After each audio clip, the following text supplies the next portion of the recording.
నమస్కారం. ఈరోజు మాజీ ఎమ్మెల్యే ప్రతాప్ కుమార్ రెడ్డి కమిషన్ల గురించి కమిషన్ మహారాజే మాట్లాడాడు. ఈరోజు అయ్యా ప్రతాప్ కుమార్ రెడ్డి, కమిషన్ల గురించి నువ్వు మాట్లాడుతుంటే నిజంగా కావలి నియోజకవర్గంలో ఒక సిగ్గు చేటు.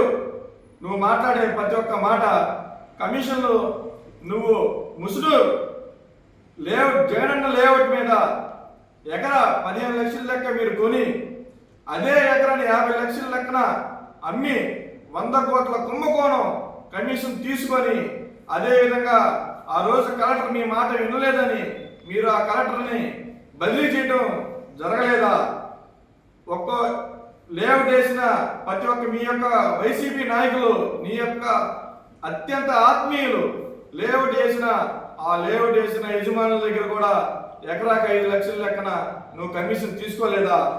అదేవిధంగా గ్రావెల్ మీద కానీ, ఇసుక మీద కానీ, మట్టి మీద కానీ నీ కోసం, నీ ఎలక్షన్ల కోసం కష్టపడిన మీ నాయకుల దగ్గరే నువ్వు ఎకరాకి ఇంతని నువ్వు తీసుకోలేదా?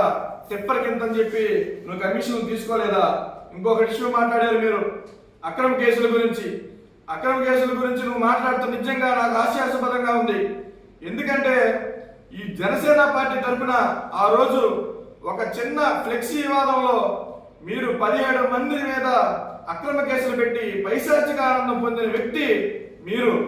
అది కూడా దాంట్లో చదువుకున్న వ్యక్తులు, జాబ్ చేసే వ్యక్తులు ఇప్పటికీ 17 మంది కోర్టు చుట్టూ తిరుగుతున్నారయ్యా.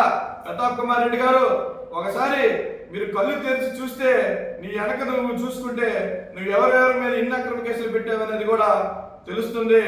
దయచేసి మాట్లాడేటప్పుడు కొద్దిగా ఆలోచించి మాట్లాడి ఆ యొక్క గౌరవంగా కాపాడుకోవాలని ఈ సభ ముఖంగా తెలియజేస్తున్నాను.